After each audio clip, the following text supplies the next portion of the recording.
dia suka tengok TV dekat-dekat. Tengok TV Selalu dia dekat-dekat. kena marah kan. Betul. Tapi sebelum kita check kita marah anak tu, kita check mata dia dulu. Lalu kadang-kadang kalau dekat restoran pun kita nampak orang bagi anak kan gadget kan. Tapi berapa lama dah dia pegang gadget tu. Halan yang diorang amalkan tu adalah mengurangkan power tu sebenarnya bukan membantu, membahayakan lah. Membahayakan. Mengeruhkan lagi keadaan lah. Ini kan pun so ya, sebagai seorang ibu dan untuk ibu-ibu yang di luar sana, ilmu tu ya sekarang semuanya ada di hujung jari. Ya, betul. Cuma kita nak bandingkan dengan apa yang realiti. Dan bagaimana kita nak menerima satu-satu keadaan bila dah pergi cek mata semua. So dekat situ ilmu tu penting sebab bila kita dah tahu. Okay, hai. Assalamualaikum warahmatullahi wabarakatuh. Kepada semua pendengar, selamat datang ke Sembang Clear Podcast by Haniza Optometry. So, hari ini episod istimewa sikit sebab kita rakam dekat tempat yang baru. Kita rakam dekat branch Haniza Optometry, Serban 2. Okay, so another milestone untuk Haniza Optometry lah. Ini branch yang ke-9 kan. So, selama 26 tahun kita berkhidmat, dah ada 9 branch lah. Okay, jadi bulan Mei ni adalah bulan yang penuh kasih sayang, which is bulan sempena Hari Ibu.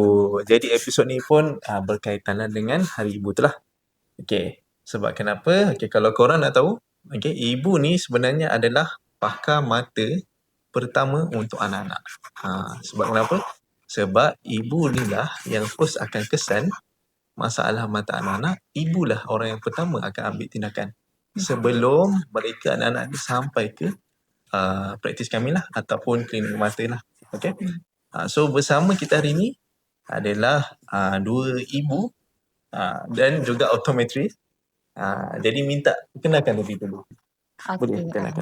Nama saya Diana. Saya merupakan optometris di Haniza Optometry ni dah lebih kurang sejak 2018.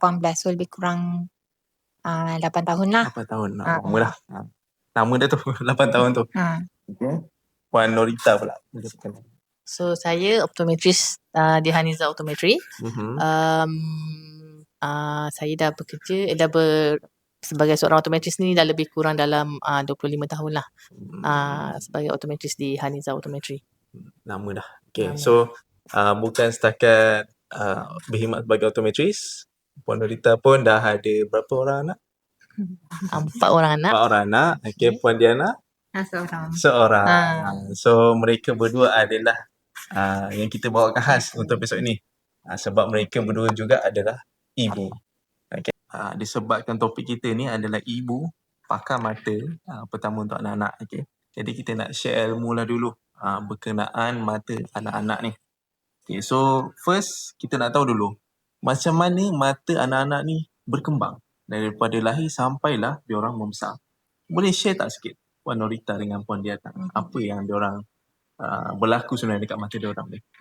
Okay. So jadi kita tengok dari sejak baby tu lahir, apa yang dia boleh nampak mula-mula tu hanyalah apa yang sekitar dia je lah.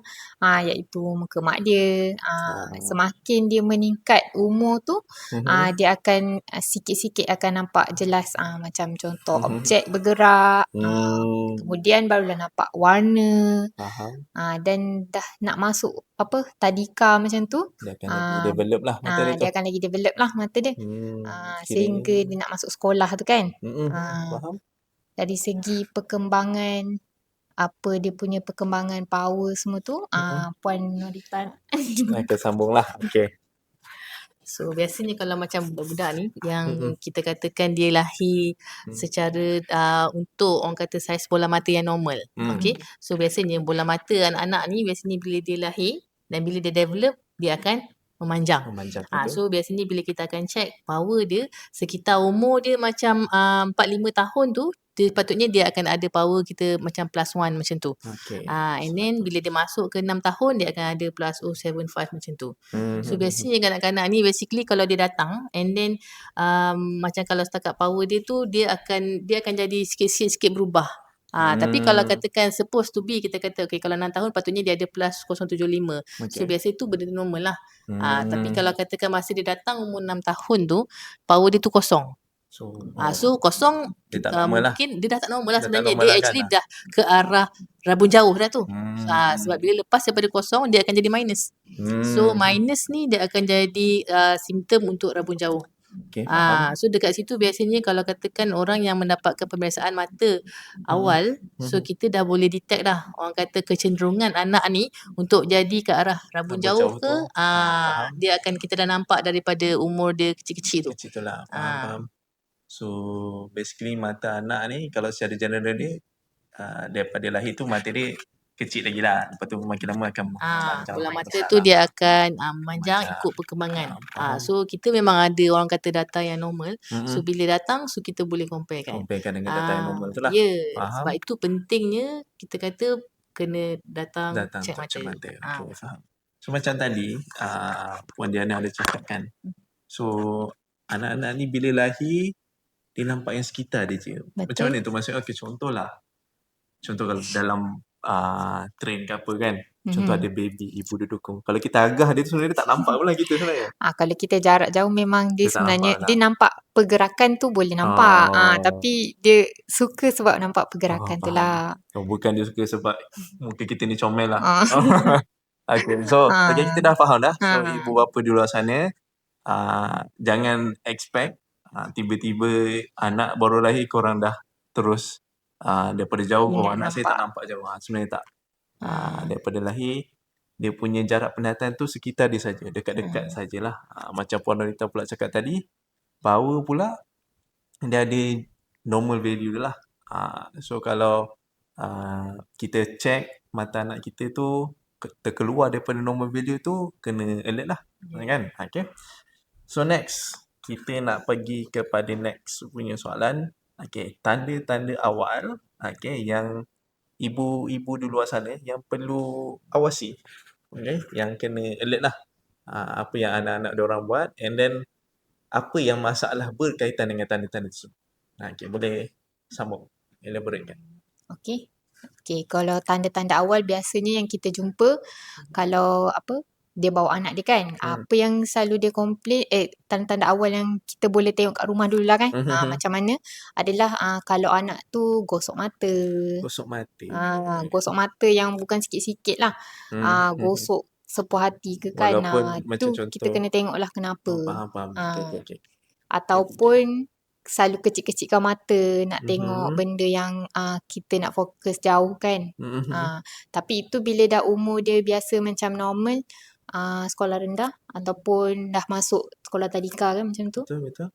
Pentinglah untuk kita tengok tanda-tanda tu. Tanda-tanda tu. Ataupun kadang-kadang selain daripada dia macam kecilkan mata macam tu, biasanya ada satu lagi yang suka buat kan, dia akan sengitkan kepala macam tu. Betul. Situ ke, ikut angle dia punya power lah, situ ke. So dia tak memandang orang kata straight. Sama ada dia sengitkan tu satu isu. Ada satu lagi dia gitu ke. So dengan angle-angle yang lain ni dia bila dia mandang, maksudnya mata dah ada isu. Okay. Dengan keadaan biasa dia tak dapat sharp. Jadi dia akan cuba juga angle yang macam mana untuk dia nampakkan jelas. Normal yang mata kita ni dia akan suka tengok benda yang jelas. Faham. Image yang tak jelas, brain kita tak dapat nak proses kat situ. So dia akan cuba untuk jadikan benda tu jelas. Itu satu orang kata habit lah dari segi apa yang ibu bapa boleh tengok. Dalam arti kata, tapi pada masa yang sama, ibu-ibu kena tengok juga alignment mata anak-anak tu juga. Ada masa-masanya dia perasan mata yang sebelah ni tiba-tiba je suka keluar. Kadang-kadang dia okey je straight. Tiba ada masanya dia akan keluar. So itu pun adalah salah satu tanda mata dia dah mula tak bekerjasama. So biasanya bila tak bekerjasama mesti ada isu. So dekat situ pun orang kata di antara orang kata tanda-tanda awal yang dia dah mula orang kata kena ambil langkah untuk bawa pemeriksaan mata, untuk bawa anak dia untuk pemeriksaan mata.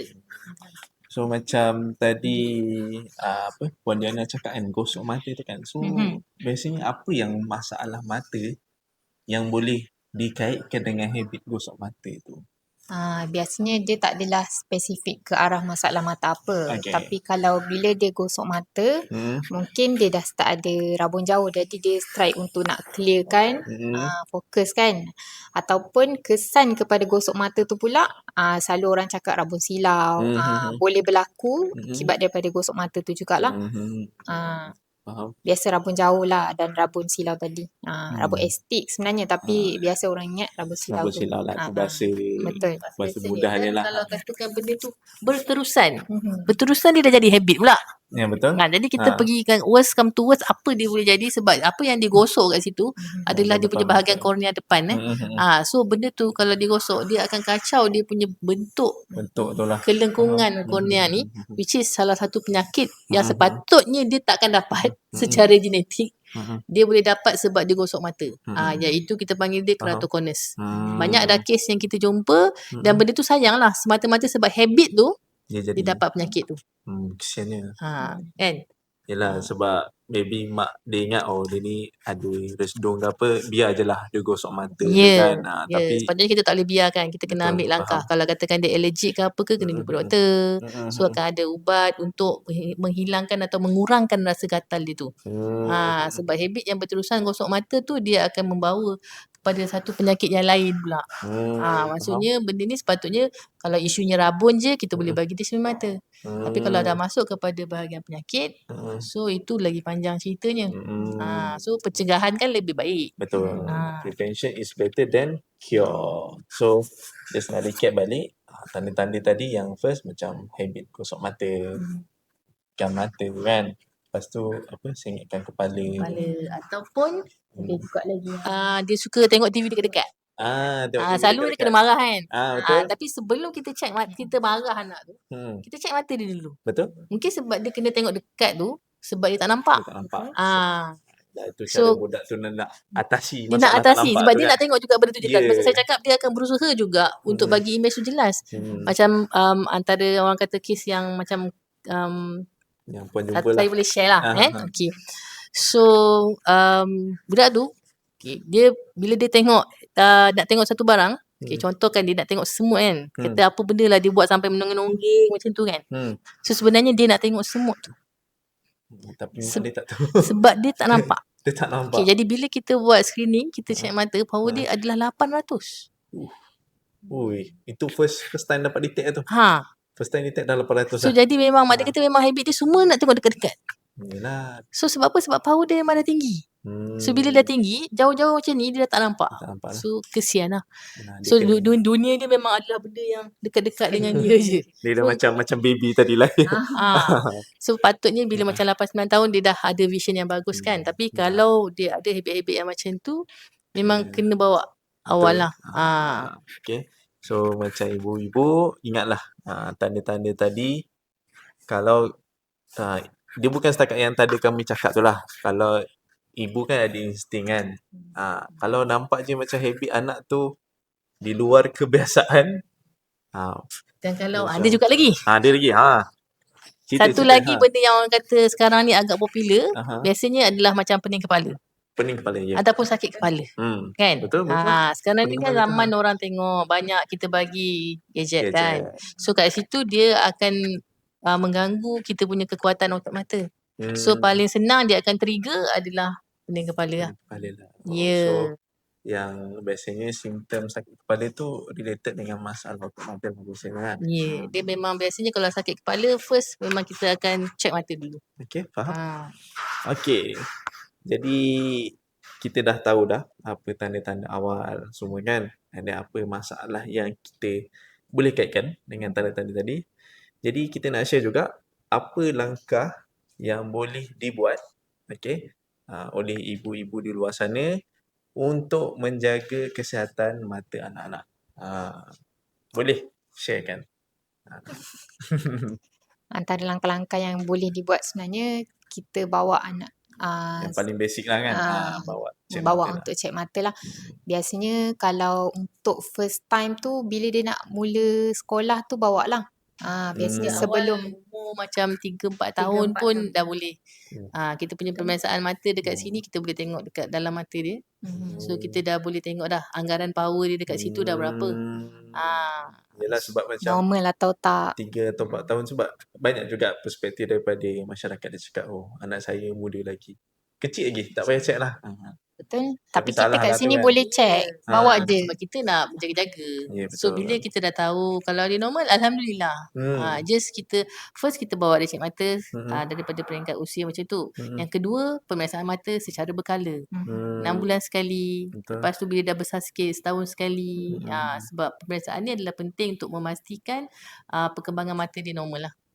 Faham? Tak miss apa-apa kan. Jadi kalau lama sangat dia delay untuk check mata tu, mesti akan ada perubahan yang berlaku mungkin yang dia tak sedar ke. Yelah. Tahu-tahu dah teruk dah kan dia punya tu betul. kan. So apa lagi langkah yang boleh dia buat? Selain daripada tu, untuk budak-budak ni kita kena hadkan dia punya screen time. Screen time, yes. Ah. Dengar tu. Kalau anak-anak main telefon, korang tunjuk podcast ni.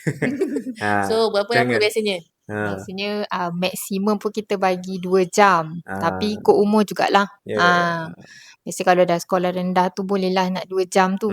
Kalau below than that, selalu kadang-kadang kalau dekat restoran pun kita nampak orang bagi anak kan gadget kan. Tapi berapa lama dah dia pegang gadget tu. Mak ayah makan sedap.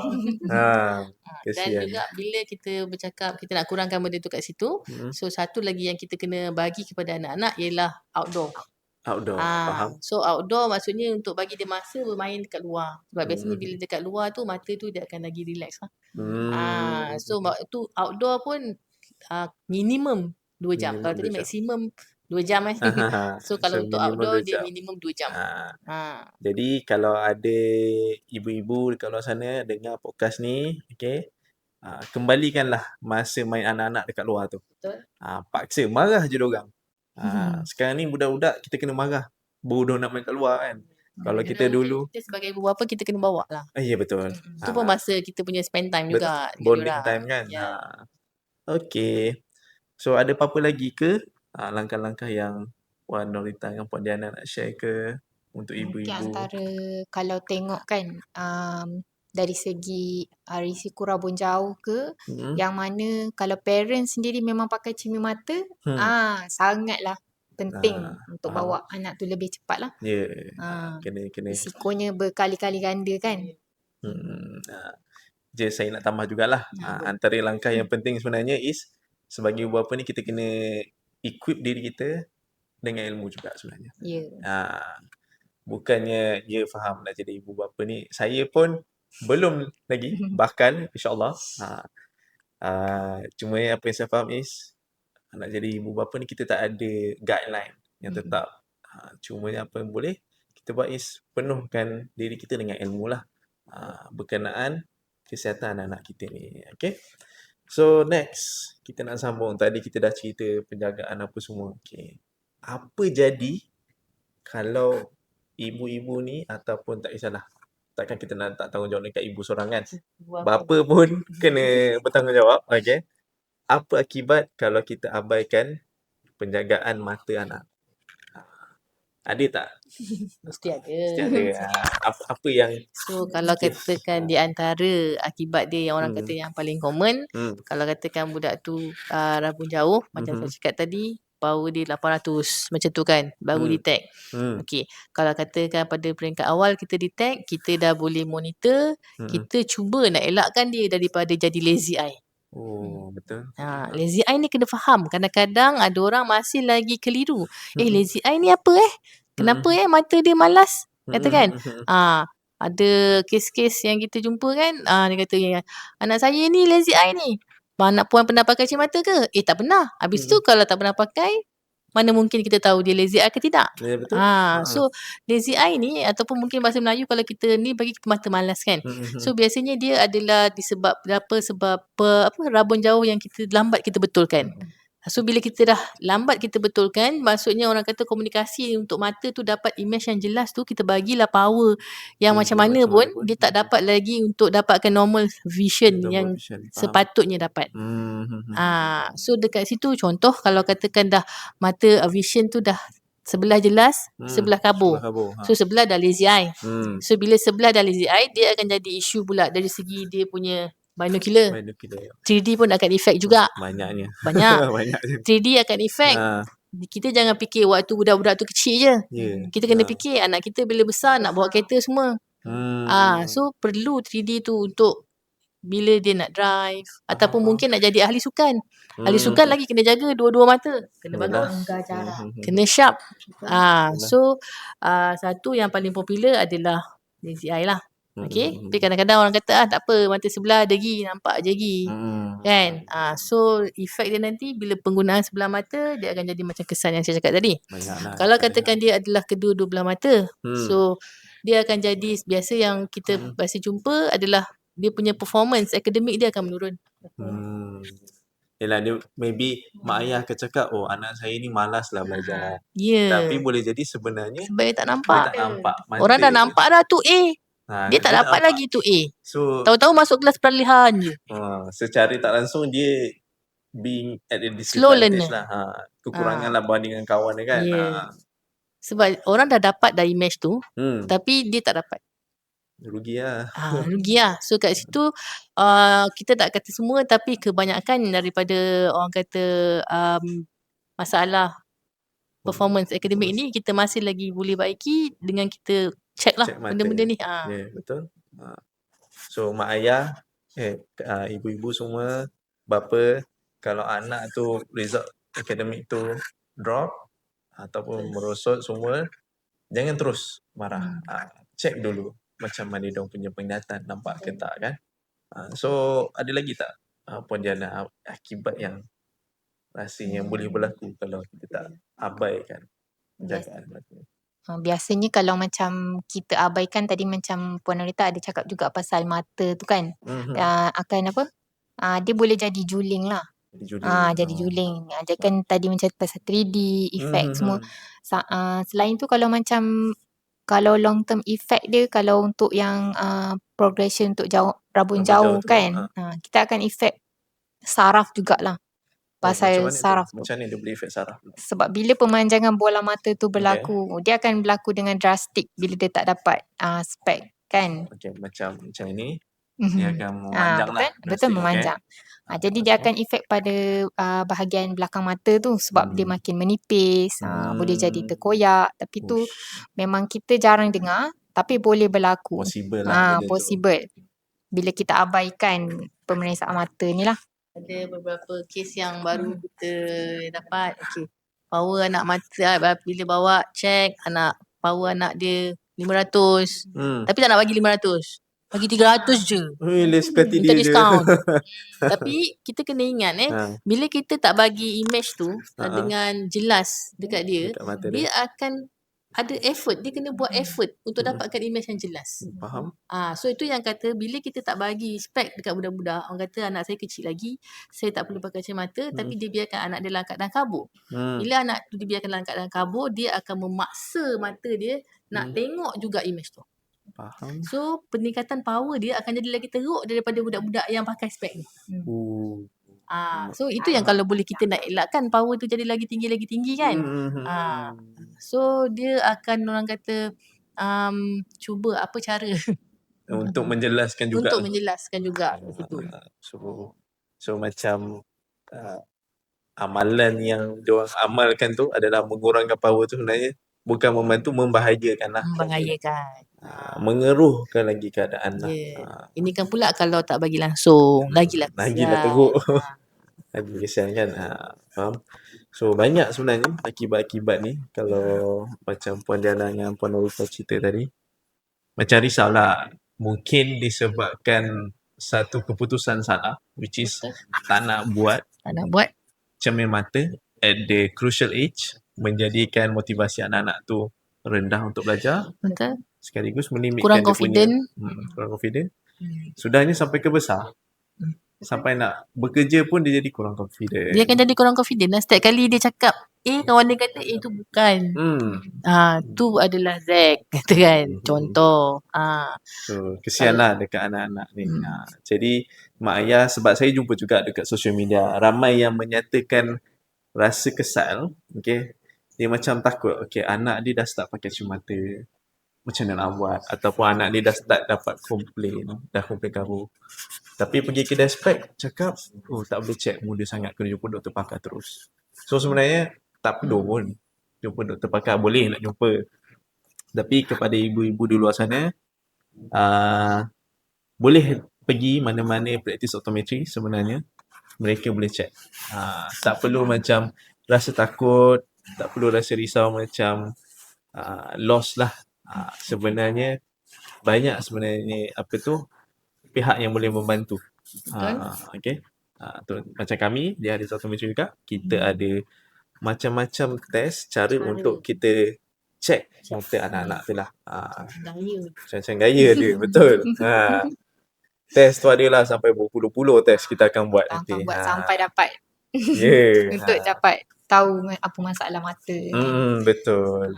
Okay, so kepada ibu-ibu di luar sana, jangan rasa lost hope lah. Kalau mungkin tiba-tiba anak tu dah, contohlah maybe anak dia result drop, and then bila check mata, tahu-tahu dah rabun tinggi. Jangan rasa kesal sangat. Okay, as long kita dapat detect awal, ambil tindakan awal. Kadang-kadang sakit kepala pun jangan abaikan. Betul. Macam tadi Puan Nurita ada cakap pasal tanda-tanda tu kan. Sakit kepala yang selalu diabaikan lah untuk dapatkan cermin Yelah, mata ni. dia anggap anak dia ni sengaja cakap sakit kepala Sengaja tu kan. malas nak belajar. Tapi sebenarnya sakit kepala tu pun salah satu tanda yang perlu dibantu lah. Yes. Dengan cermin mata.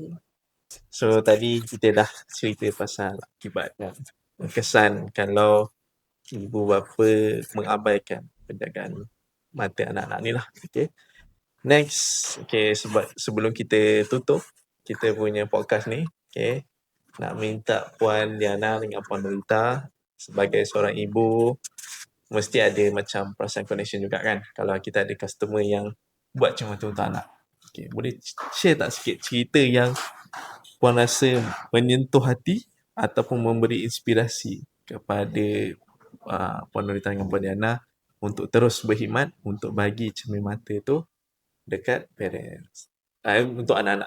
Parents buat apa? Okay. So di antara orang kata beberapa ada yang baik, ada yang bagus. Beberapa yang prihatin tu bila dia sentiasa datang dan follow up. Okay, so sentiasa datang dan follow up, kita akan perhatikan perubahan. Orang kata power anak dia ni cantik je. Naik pun sikit je. Jadi dia tak naik, dia tak jadikan orang kata power tu tinggi sangat. Itu bagus lah. Komitmen tu bagus. So ada juga yang kita jumpa yang saya rasa saya tak boleh nak lupa juga Okay, so bila datang masa anak tu umur 9 tahun. 9 tahun kita check sebelah tu kosong. Tapi sebelah tu 7,800 power dia. So tak balance kan. Jadi bila tak balance ni first kita akan encounter dengan contact lens dulu lah. Betul. So memanglah budak umur 8-9 tahun kita nak fit tapi kita akan ajar. Tapi tak nak. Tak nak. Ibu yang tak nak, anak yang tak nak. Ibu decide tak nak lah. Sebab benda ni kalau contact lens kita perlukan orang kata kerjasama parents. Betul. Yang best ni bukan best lah. 10 tahun kemudian. Budak yang sama datang balik. Masa tu baru cakap, ibu kata bolehlah nak cuba yang dulu pernah cakap. 10 tahun ingat tu. Ingat sebenarnya. Ingat sebenarnya. Okay. Jadi bila dia dah belasan tahun, okay, memang dah lazy eye lah. Okay. Dan kita boleh cuba, tapi dia punya progress dia takkan jadi secantik masa umur dia 9 tahun. Dan power dia dah jadi lagi tinggi, dah 1,000 lebih. 1,000 lebih dah. Dan vision pun dia dah 19 tahun untuk sebelah tu. Dan pada masa tu kenapa baru trigger, baru datang balik, baru teringat balik kan? Sebab baru masa tu anak nak ambil lesen. Tapi kita kena fikir daripada sekarang. Orang kata untuk vision tu perlu. Untuk benda-benda driving semua perlu. Orang kata komunikasi di antara mata kanan dengan mata kiri yang bagus. So kat situ apa yang saya boleh tolong?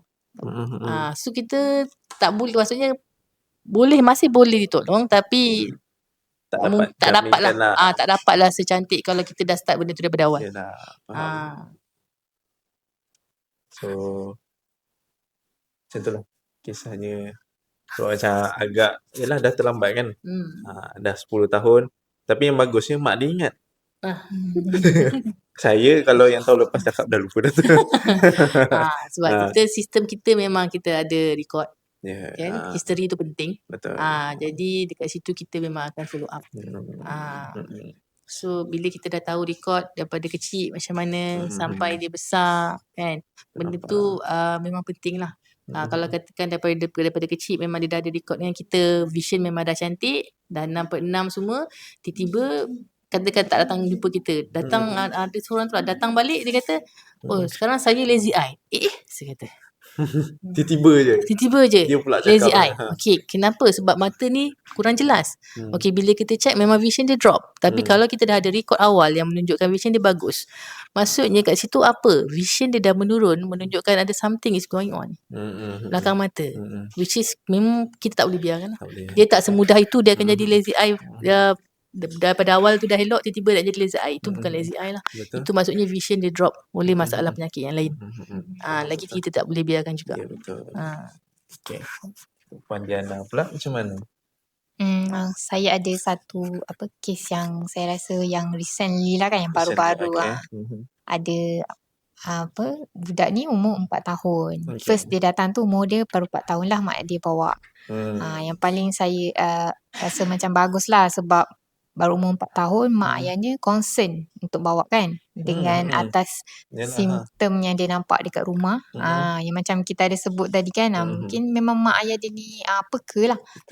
Sebab mak dan ayah pun memang pakai cermata. Jadi memang peka dengan anak baru nak start sekolah ni kan. Dan bila kita treat awal ni, yang bagusnya improve. Datang follow up untuk appointment sampai 5 ke 6 kali bila kita nak tengok perubahan tu kan. Jadi memang konsisten datang. Biasanya kalau mak ayah ni kalau kat praktis ni susah sikit nak kan commit untuk appointment. Tapi saya kagum lah dengan mak ayah ni yang baru anak dia umur 4 tahun, sekarang dah tahun ni dah 5 tahun lah. Yelah, sebab umur 4 tahun belum sekolahan lagi kan. Dia barulah preschool lah tu kan. Jadi sekarang ni improve lah. Dan kita masih monitor lagi perkembangan dia. Dari segi macam kita kata mata ataupun life pun benda yang konsep dia ialah asal nampak. Kau nak asal nampak ke ataupun kau nak penglihatan yang jelas? Ask yourself. So nak bagi apa kat anak? Kalau nak asal nampak, biarlah anak tu pun nampak je budak tu, tapi kabur lah. Ataupun sebelah je nampak, kau tak ada binocular vision yang bagus. So bila nak jalan pun terlanggar barang kiri kanan sebab guna sebelah mata. Tak boleh nak agak. Bola ni dah datang jauh ke dekat. Sport takkan dapat perform. Betul. So banyak isu yang kalau dibiarkan dia akan efek sampai anak tu dewasa lah. Walaupun kadang-kadang mungkin bila kita kata jangan tengok telefon, kata kan anak-anak sekarang pun semuanya dah pandai-pandai kan. Tapi dia kena sebenarnya kita kena bagi dia simptom-simptom apa benda yang dia rasa. Kalau dia bawa check, so kita boleh explain kan. So kat situ kita akan nampak orang kata kekuatan mata dia, visual vision dia masih lagi dalam nilai normal ataupun tidak. Kalau terlampau banyak sangat, so otot mata akan jadi penat. Kadang-kadang ada budak yang datang, kita akan ukur kekuatan otot mata dia. Umur baru 12 tahun. Tapi bila kita ukur kekuatan otot mata dia tu dah macam orang umur 30 tahun. So dah lemah. Yelah. Kenapa? Sebab terlampau lama sangat. Tengok gadget handphone ke, tengok dekat terlampau lama. Sebab tu kita selalu juga kalau tengok banyak kita punya post-post, kita banyak cerita pasal 20. Faham. So 20 minit kita menghadap gadget, mata kita perlukan rehat selama 20 saat untuk tengok satu benda pada jarak 20 kaki. Itu adalah amalan yang bagus. Kalau katakan mata anak okey semua, dah bawa cek mata semua, so kita rutinkan bila dia banyak sangat tengok gadget lah. So just saya pun nak share juga. Okay. Dah semua orang share kan. Okay. Yang ini yang antara yang saya ingat jugalah. Cerita dia tak adalah just one visit saja. Okay. Parents dia bawa anak umur 5 tahun. Dia ni sangat pemalu muka pun nonchalant lah orang cakap. Muka selenga je. Senyum, happy macam tu, sedih pun muka macam tu je. Tak tahu kenapa kan. Okay. Lepas tu, saja cek mata. Cek mata, ada power lah. Dia power, plus power, hyperopia. And then very high punya. Check semua, kita dah bagi, kita dah prescribe. Ni belum siap lagi spike ni. Kita dah dekat trial frame tu kan. Dah bagi, dia tengok mak dia dekat luar. Dia senyum. Dia tak boleh nak senyum selama ni. Tiba-tiba dia dah nampak muka mak dia senyum. Mak dia waktu tu cakap, dah boleh senyum.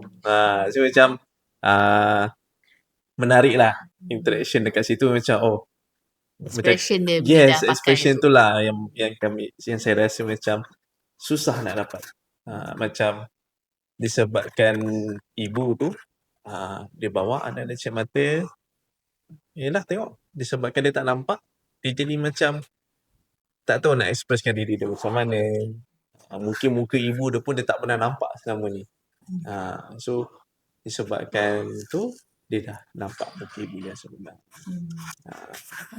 Okay. So kepada semua pendengar-pendengar di luar sana, okay, kalau anda semua rasa podcast kita ni memberi ilmu, memberi manfaat kepada ibu-ibu apa di luar sana, boleh share banyak-banyak. Boleh, kalau ada soalan boleh tinggalkan di ruangan komen. Jangan malu, jangan segan, tanya je. Okay. Nanti Puan Diana dan Puan Dorita pun akan bersama-sama untuk menjawab. So ada apa-apa nak tambah ke Puan Dorita dengan Puan Diana untuk podcast kita kali ni? Just macam short reminder lah untuk ibu-ibu. Okay, pada ibu-ibu ataupun bapa sekali lah, parents lah. Kita sebagai parents ni, kita lah sebenarnya yang kena first tengok apa perkembangan anak kita. Yang mana bermula dari rumah kan. Kita lah orang pertama yang tengok apa yang dia buat semua. Apa tanda-tanda yang kita boleh dapat pada peringkat awal ni untuk kita cepat bertindak supaya tak terlewat lah. Banyak dah saya cakap dah.